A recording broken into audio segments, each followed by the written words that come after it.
Assalamu alaikum wa rahmatullahi wa barakatuh. Dear student and listener, I am Muhammad Khalid, biology teacher. Today we are going to start the next topic of class 9th, which is linkage of biology with other field of sciences. As we know that organisms, especially multicellular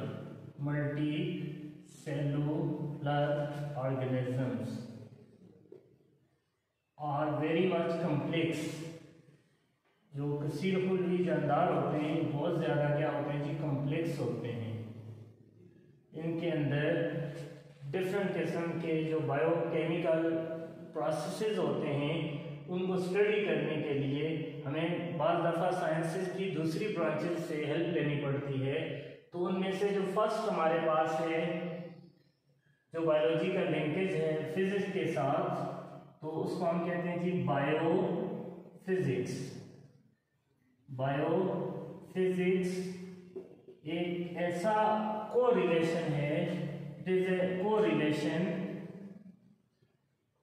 of biology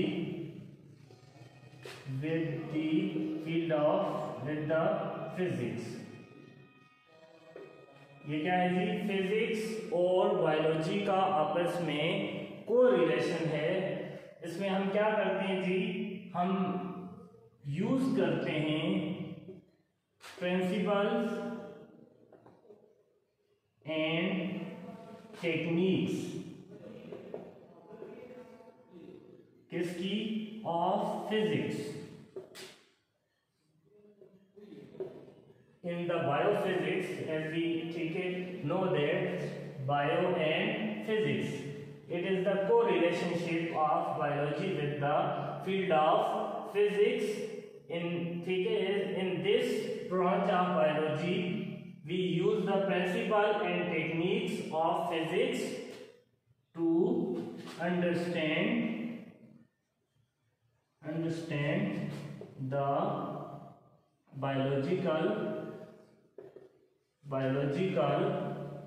phenomena and problems।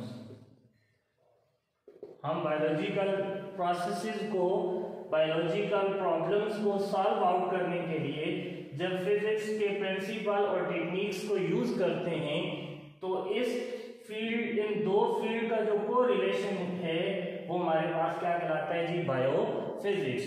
There are some problems, there are some biological processes which cannot be completely understood with the help of biology. In such cases, हम क्या करते हैं जी, physics के principal और techniques को use करते हैं ताकि हम ऐसे बायोलॉजिकल प्रोसेसेस और इन बायोलॉजिकल प्रॉब्लम्स को क्या कर सकें, सॉल्व आउट कर सकें। तो इस ब्रांच ऑफ बायोलॉजी को या इस बायोलॉजी के इस ताल्लुक को फिजिक्स के साथ हम क्या बोलते हैं जी, बायोफिजिक्स बोलते हैं। अब ऐसे कौन कौन से इसके यूज अगर हम देखें, बायोफिजिक्स को कहाँ कहाँ पे यूज किया जाता है, तो फर्स्ट ऑफ ऑल हमारे पास जो फील्ड है वो है जी बायो एनर्जेटिक। बायो एनर्जेटिक कहते हैं जी एनर्जी का लिविंग सिस्टम के अंदर एक फॉर्म से दूसरी फॉर्म में कन्वर्ट होना, conversion of energy from one form into another form. During the process of photosynthesis जो एनर्जी होती है वो लाइट की सूरत में होती है, लाइट रेडिएशन की सूरत में होती है, सूरज की छांव की सूरत में होती है। प्लांट्स में फोटोसिंथेसिस के दौरान ये किस में कन्वर्ट हो जाती है जी, फूड के अंदर कन्वर्ट हो जाती है। अब प्लांट्स में फोटोसिंथेसिस के दौरान जो एब्जॉर्प्शन ऑफ लाइट जो होती है through the photosynthetic pigments, this is explained with the principle and techniques of physics। अब फोटोसिंथेसिस के दौरान क्लोरोप्लास्ट में लाइट का जज़ब होना, इस फिजिक्स को समझने के लिए हमें किसकी जरूरत पड़ती है जी? फिजिक्स के असूल और टेक्निक्स की जरूरत पड़ती है। तो this is one field of biology, ठीक है, bioenergetic, where we use the knowledge of physics to explain that how light radiation are absorbed by the photosynthetic pigments in the plants. तो ठीक है, एक ये हो गई। नेक्स्ट जो हमारे पास है वो एग्जांपल है जी न्यूरोसाइंसेस। न्यूरोसाइंसेस, ठीक है, वो साइंस है जिसके अंदर हम नर्वस सिस्टम को क्या करते हैं जी? स्टडी करते हैं। तो वहाँ पे जो इलेक्ट्रॉन की के जरिए जो न्यूरॉन के जरिए जो ट्रांसमिशन होती है इंफॉर्मेशन की in the form of nerve impulse. Nerve impulse यानी जो बर्की रो होती है, जो अस्वी रो होती है, उसके जरिए मालूमात का जिस्म के तमाम हिस्सों तक पहुंचना। यहाँ पे भी हम क्या करते हैं जी? फिजिक्स के प्रिंसिपल और टेक्निक्स को यूज करते हैं। तो पहला जो हमने कोरिलेशन पढ़ा, पहला जो हमने लिंक पढ़ा बायोलॉजी का, वो हमने फिजिक्स के साथ पढ़ा। इसको रिलेशन को हम क्या कहते हैं जी? बायोफिजिक्स बोलते हैं। और बायोफिजिक्स में हम लिविंग ऑर्गेनिज्म के अंदर होने वाले बायोलॉजिकल फिनोमेना और लिविंग ऑर्गेनिज्म से रिलेटेड जो बायोलॉजिकल प्रॉब्लम्स होते हैं उनको फिजिक्स के प्रिंसिपल और टेक्निक्स को इस्तेमाल करते हुए क्या करते हैं जी? स्टडी करते हैं। जो नेक्स्ट है हमारे पास वो है जी बायोकेमिस्ट्री। तो बायोकेमिस्ट्री जो है, जैसा कि नाम से जाहिर है, बायोकेमिस्ट्री। सेकंड वन जो है हमारे पास बायोकेमिस्ट्री। बायोकेमिस्ट्री नाम से जाहिर है, bio mean biology and chemistry chemistry. तो इट इज अ कोरिलेशनशिप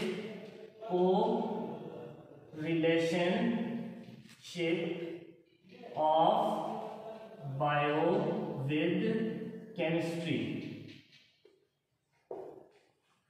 तो इसमें हम क्या करते हैं? लिविंग ऑर्गेनिज्म के अंदर जो बायोकेमिकल्स होते हैं, biochemicals, elements, organic compounds, organic molecules, ठीक है, इन चीजों को बायोकेमिकल्स कहते हैं। Biochemicals are those chemical substances which are present in the body of living organisms, ठीक है, these are those chemicals which are present inside the body of living organisms। Living organism की बॉडी के अंदर जितने भी chemicals होते हैं in the form of atoms, elements and molecules, compounds, all these substances which are present in the body of living organism and constitute the body of living organism are called biochemicals। तो biochemistry में हम क्या करते हैं जी? हम biochemical की मुताला करते हैं, बायोकेमिकल का मुताला करते हैं। और बायोकेमिकल ऐसे केमिकल सब्सटेंसेस हैं जो कि बॉडी ऑफ लिविंग ऑर्गेनिज्म के अंदर पाए जाते हैं। फिर उसके बाद इन्हीं बायोकेमिकल के जो रिएक्शंस होते हैं, इन बायोकेमिकल के जो रिएक्शंस होते हैं उनको भी हम क्या करते हैं जी? स्टडी करते हैं। जिसमें बायोकेमिस्ट्री के अंदर हम क्या करते हैं? स्टडी करते हैं। और आप लोगों को पता है जो बायोकेमिकल रिएक्शंस होते हैं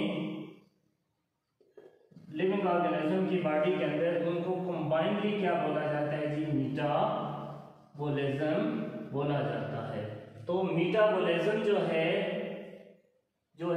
what is metabolism? Sum of all the biochemical reactions within the living organism. किसी भी जानदार के जिस्म के अंदर जितने भी रिएक्शंस होते हैं उन तमाम का जो मजमुआ होता है वो उस ऑर्गेनिज्म का क्या कहलाता है जी? मेटाबॉलिज्म कहलाता है। मेटाबॉलिज्म में, ठीक है, आपके पास दो तरह के रिएक्शंस होते हैं। एक को हम बोलते हैं जी कैटाबॉलिज्म और दूसरे को हम बोलते हैं जी एनाबॉलिज्म। ये आपने छोटी क्लासेस में थोड़ा बहुत पढ़ा होगा। कैटाबॉलिज्म जो है ये ऐसा बायोकेमिकल रिएक्शंस होते हैं जिनमें क्या होता है जी? लार्जर मॉलिक्यूल जो होते हैं वो क्या होते हैं जी? उनकी ब्रेकिंग होती है, बॉन्ड ब्रेकिंग होती है और हमारे पास स्मॉलर मॉलिक्यूल्स बनते हैं। जैसा कि हम कहते हैं प्रोटीन है, इसकी जब डाइजेशन होगी, जो एंजाइमेटिक डाइजेशन होती है वो बायोकेमिकल रिएक्शन होता है, हमारे पास इनके पास की डाइजेशन से क्या बनेंगे, अमाइनो एसिड बनेंगे। जबकि जो एनाबॉलिज्म होता है इसके अंदर ऐसे बायोकेमिकल रिएक्शंस होते हैं जिनमें हमारे पास स्मॉलर मॉलिक्यूल्स मिलते हैं जैसा कि अमाइनो एसिड्स, और हमारे पास लार्जर मॉलिक्यूल बनते हैं जैसा कि प्रोटीन्स। तो ये तमाम के तमाम, ये देखो आप अमाइनो एसिड्स या प्रोटीन्स, कार्बोहाइड्रेट, इस तरह की जितनी भी चीजें हैं ये बायो एलिमेंट्स हैं, बायोकेमिकल्स हैं। अब इनके डिफरेंट जो रिएक्शंस होते हैं जिनको हम मेटाबॉलिज्म कहते हैं, इन तमाम बायोकेमिकल रिएक्शंस और इन बायोकेमिकल्स की जो स्टडी है वो बायोलॉजी खुद से नहीं कर सकती। तो इन तमाम केमिकल्स जो कि सेल का सेलुलर ऑर्गेनेलिज्म बनाते हैं, फिर सेल बनते हैं, फिर पूरा मतलब अगर आप लिविंग ऑर्गेनिज्म की बॉडी की कंपोजिशन देखो तो वो भी इन बायोकेमिकल्स की बनी होती है। ये बायोकेमिकल्स को स्टडी करने के लिए हमें केमिस्ट्री की जरूरत होती है। तो बायोकेमिस्ट्री यहाँ पे ऐसी बायोलॉजी का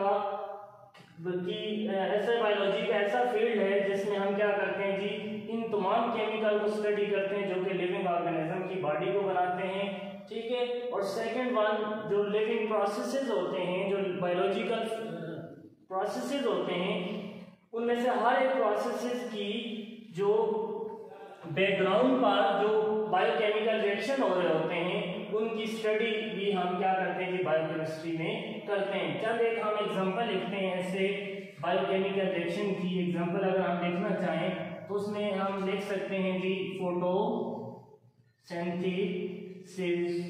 रेस्पिरेशन। तो these are some of the example of biochemical reaction, metabolism. तो ऐसे, ठीक है, बायोलॉजी की वो ब्रांच जिसमें हम क्या करते हैं जी, बायोकेमिकल तमाम के तमाम ऐसी सब्सटेंसेस, केमिकल सब्सटेंसेस जो कि लिविंग ऑर्गेनिज्म की बॉडी के अंदर पाए जाते हैं, लिविंग ऑर्गेनिज्म की बॉडी के सेलुलर ऑर्गेनेल्स या सेलुलर कंपोनेंट, ऑर्गेनिक जो कंपोनेंट है उसको बनाते हैं।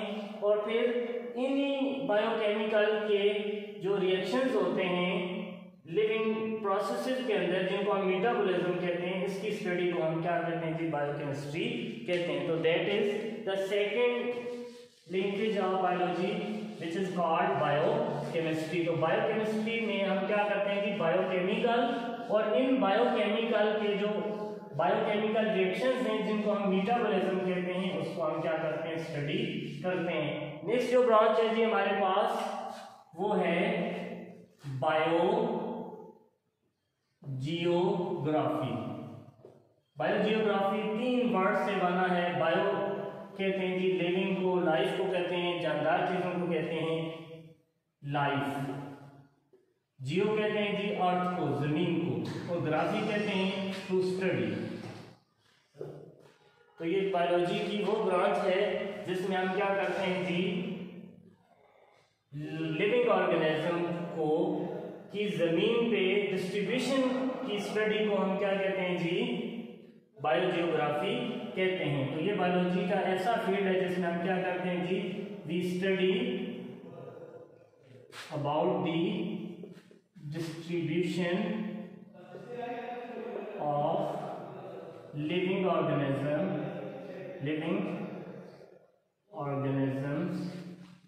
on the earth। जमीन पर जानदार चीजों की तकसीम का जो मुताला है वो क्या कहलाता है जी, बायोजियोग्राफी कहलाता है। बायोजियोग्राफी जैसा कि लिविंग ऑर्गेनिज्म के 2 बड़े ग्रुप्स हैं, उनमें एक आपके पास प्लांट्स हैं और दूसरे एनिमल्स हैं। तो इस लिहाज से बायोजियोग्राफी की भी 2 बड़ी ब्रांचेस हैं। एक हम कहते हैं जी फाइटो जियोग्राफी, जिसमें हम क्या करते हैं जी, जमीन के मुख्तलिफ हिस्सों पर प्लांट्स की डिस्ट्रीब्यूशन का मुताला करते हैं। और दूसरी जो है एनिमल्स, उसको हम कहते हैं जी जू जियोग्राफी। जू जियोग्राफी बायोजियोग्राफी की ऐसी सब फील्ड है, ऐसा सब फील्ड है जिसमें हम क्या करते हैं जी, जमीन पर मुख्तलिफ जानवरों के जो तकसीम होती है उसका मुताला करते हैं। हम ये देखते हैं कि जो पांडा है, कि why panda is only restricted to China, कि पांडा जो है वो चाइना में क्यों पाया जाता है, और जो पोलर बियर है ये सिर्फ पोलर रीजन तक ही क्यों मौजूद है। तो इन तमाम पैरामीटर का मुताला किया जाता है, जिसकी वजह से कोई मखसूस जानदार जो होता है वो किसी एक दुनिया के मखसूस हिस्से तक ही महदूद होता है। तो that is all about today lecture. इंशाल्लाह नेक्स्ट हम इसी को आगे कंटिन्यू करेंगे। अल्लाह हाफिज़।